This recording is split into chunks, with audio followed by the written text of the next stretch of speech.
From the Ear to There Travel Studio, this is the Ear to There Disney Podcast. The Ear to There Podcast, it's time to start the show. Be sure to hold on tight, here we go. Exploring all the different Disney destinations. Ear to There, it's time to start the fun. Hello, everybody, and welcome to the Ear to There Disney Podcast.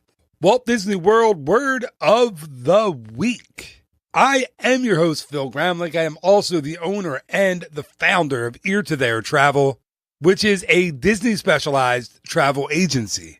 It is my job and the absolute goal of myself and my fellow vacationeers. That's the name of the folks who are agents over at Ear to There Travel. It's our goal to take away all of that stress, all of that anxiety, and all that time that it takes to plan a Disney trip, so you can focus on the really fun things like having a great time with your family and friends and enjoying the magic. You can listen to the podcast, read the blog, or request your free, no obligation quote from me or any of the other vacationeers over at ear2theretravel.com. Okay, this week's Walt Disney World Word of the Week is brought to you by the letter P. P for proposed. And actually, I'm not going to talk about any proposals as far as wedding proposals go on this show. Although I have to be honest, I have a really fun wedding proposal story when I proposed to my wife. Well, she was my wife then. That would make for a really weird proposal story. But I don't know if I've told that on the podcast, so someday I'll have to tell it. Look at me off on a tangent already. No, this episode is all about the proposed locations for Walt Disney World.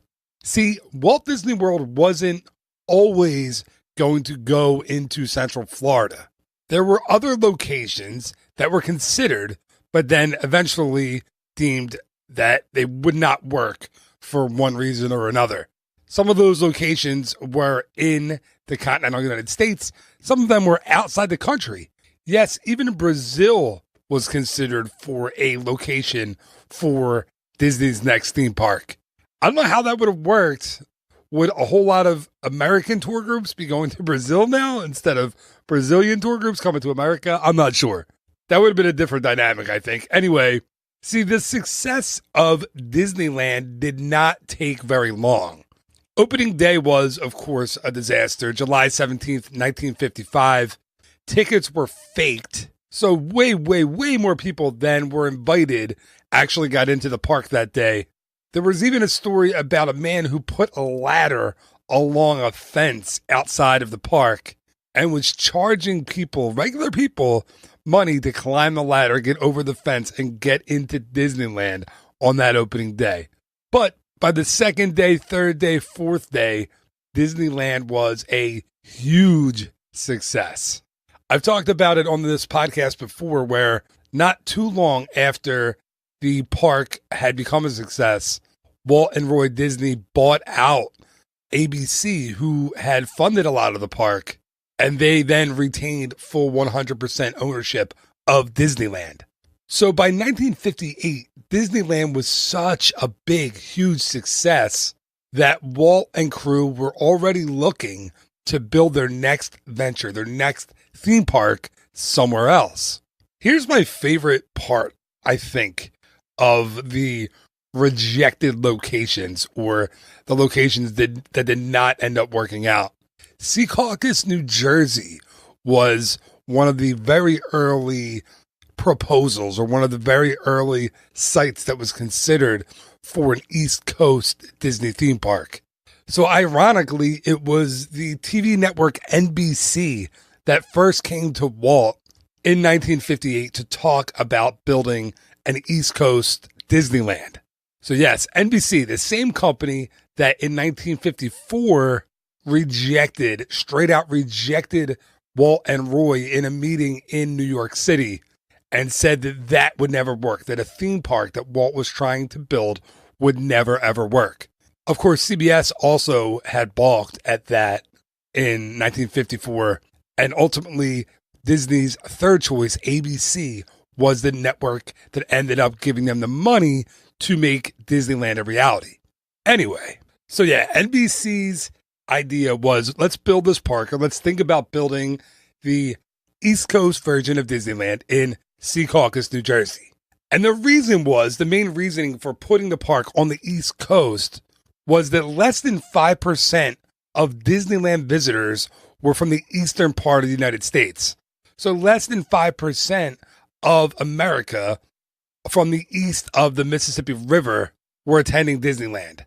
But 75% of the United States population lived there.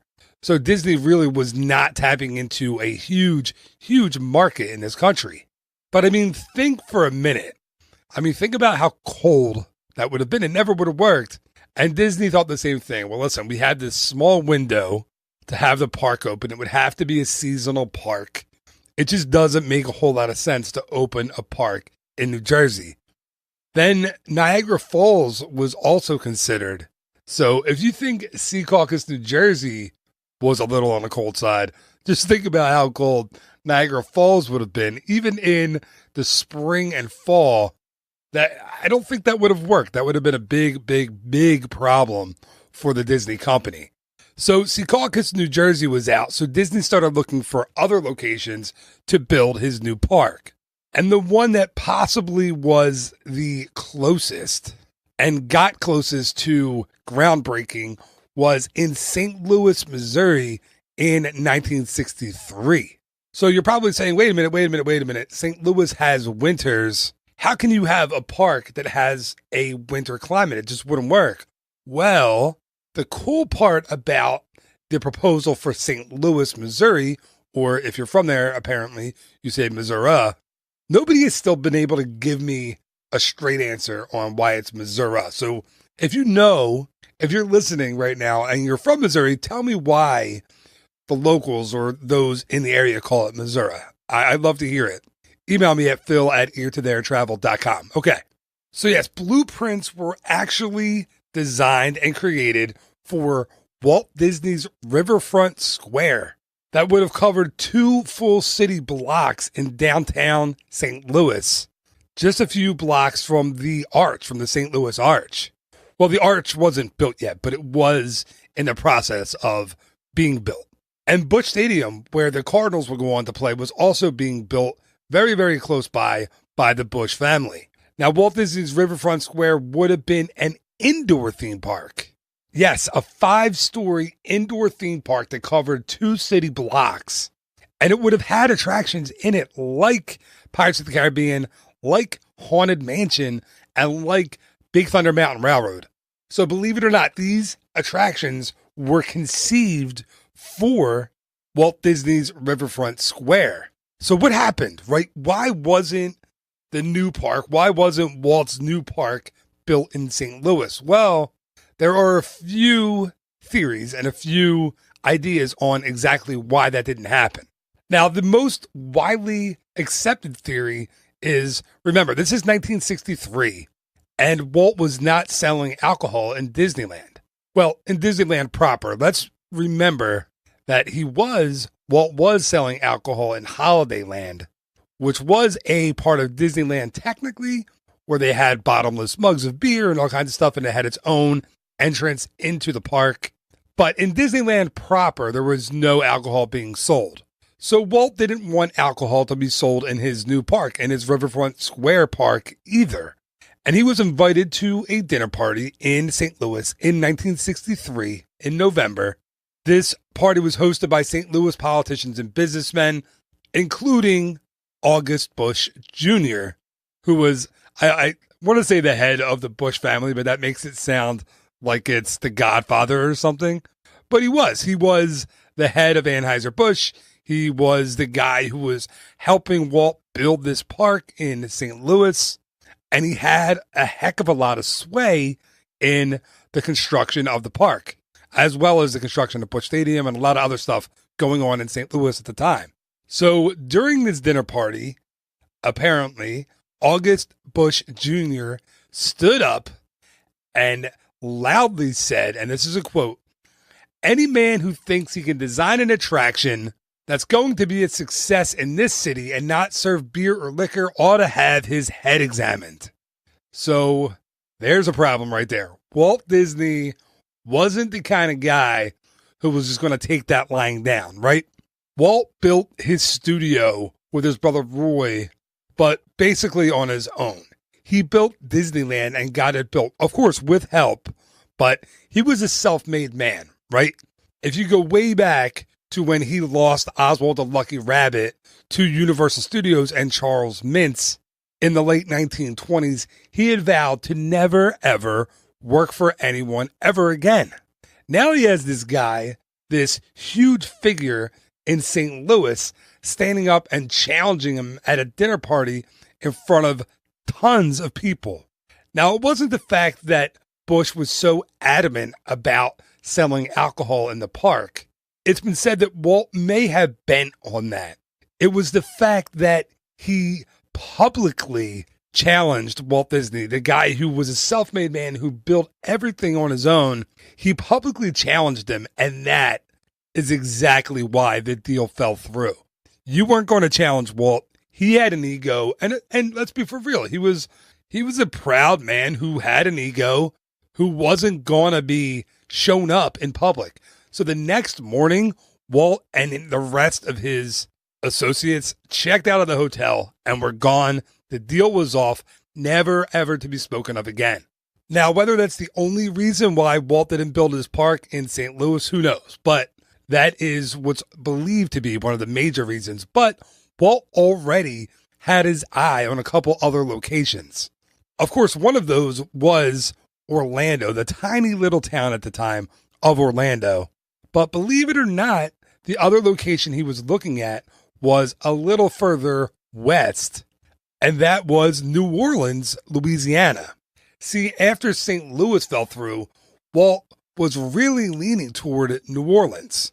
The company actually went so far as to start lining up parcels of land to buy in New Orleans' North Shore area for their next theme park.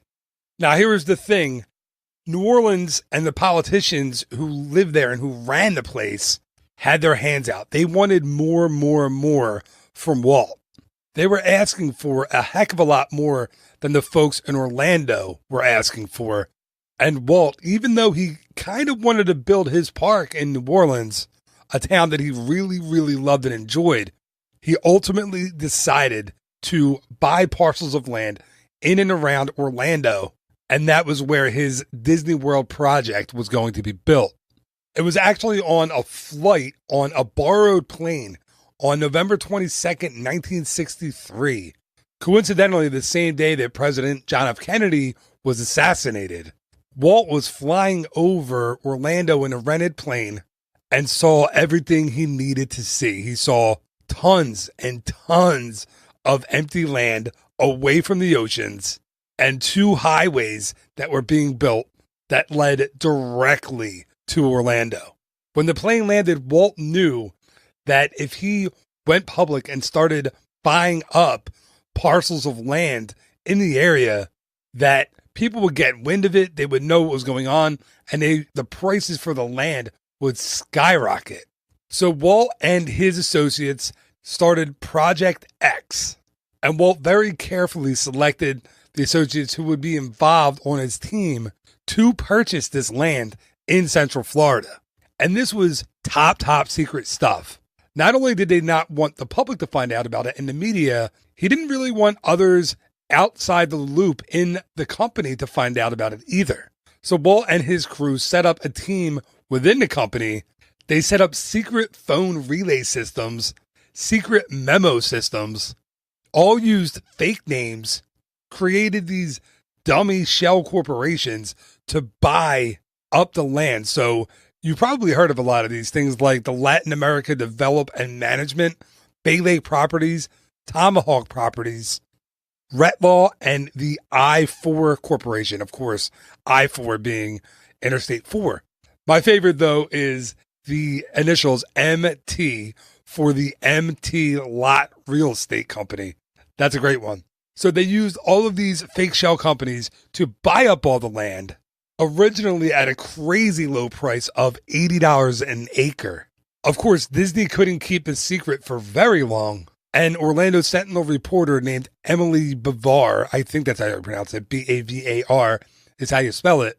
She caught up with Walt at a press conference for Disneyland's 10th anniversary, and she blindsided him. She got Walt. She asked him why he was spending so much time in the Orlando area, and he froze. He didn't know what to say. Then he started babbling on about things. He never confirmed or denied anything, but he had totally tipped off the reporter. So on October 21st, 1965, she published a story in the Orlando Sentinel, and you've probably seen the very famous cover of that newspaper that says, "We say mystery industry is Disney."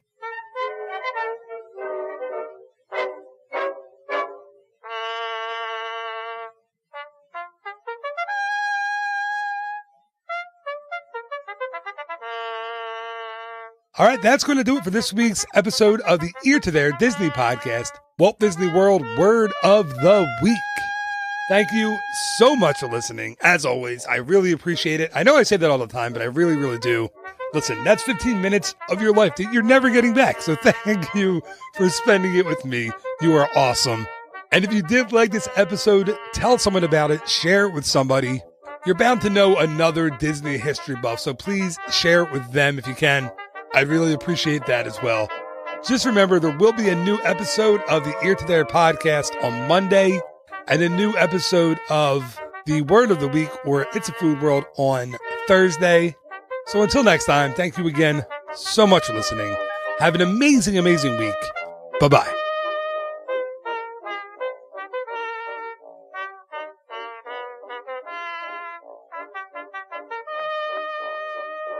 Ear to there.